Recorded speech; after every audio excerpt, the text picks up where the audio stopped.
लोकसभा चुनाव के hot seat कहे जाने वाले काराकाट लोकसभा सीट से राजा राम सिंह कुशवाहा चुनाव जीत कर आए हैं और वो पावर स्टार भोजपुरी सिनेमा के पावर स्टार कहे जाने वाले पवन सिंह को हराया है। और अब सांसद प्रोफेसर एक चीज बताइए कि पवन सिंह को लेकर काफी चर्चा थी कि काफी भीड़ उपस्थित थी, आपने उन्हें 1 लाख आपने तेजस्वी जी दीपंकर जी की सभा को इसका मतलब नहीं देखा है। दाऊद नगर में जो हुई अंतिम सभा जनुभार था, मतलब इलेक्शन रैली उतनी बड़ी बहुत कम हुआ करती है। तो इसलिए ये कहना है कि इंडिया गठबंधन की तो आंधी बह रही थी शुरू से काराकाट लोकसभा सीट पर। जिन लोगों ने भी फील्ड सर्वे किया है वो बस यही सर्वे ले आ रहे थे कि इंडिया गठबंधन वहाँ से जीत रहा है। बाकी ढेर हर को लड़ने की आज़ादी है, कोई जा सकता है, लड़ सकता है। कहा जाता है कि 2 की लड़ाई में तीसरे को फायदा होगा।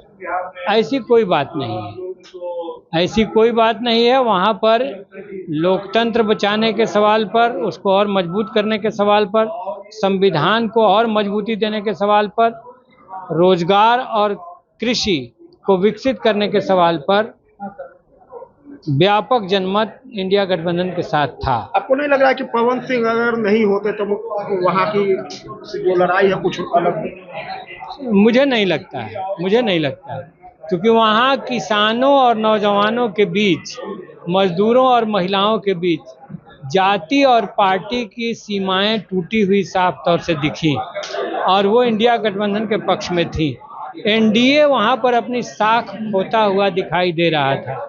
मोदी जी और अमित शाह जी की सभाएं फ्लॉप रहीं, कोई उनकी बात सुन नहीं रहा था, क्योंकि उनकी बातें 2 करोड़ नौजवानों को रोजगार देने का सवाल, 15 लाख का सवाल, किसानों की आमदनी दुगनी करने का सवाल, सब झूठे और जुमला साबित हो चुके थे। इसलिए अब कोई मुद्दा नहीं था जिससे वो भरोसा बना सकते थे। पवन सिंह को 2 लाख से अधिक वोट आए, अगर माना जाए कि अगर जो जातीय वोट देते हैं तो फिर भी उतना नहीं है, क्योंकि अगर जो राजपूत जाति का वोट माने तो 1 लाख से नीचे हो जाता है।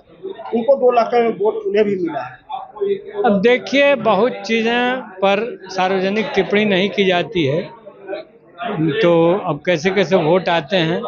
हम लोगों ने पूरी सादगी, ईमानदारी और जनता की सेवा की भावना से चुनाव लड़ा है और इस मामले में भी काराकाट का चुनाव अपने आप में अनपैरेलल है। बहुत कम खर्च में और जनता के सहयोग से लड़ा गया चुनाव है। पवन सिंह को आप क्या कहेंगे? पवन सिंह को जिस गायकी के क्षेत्र में है, मेरी शुभकामना है वे आगे बढ़ें।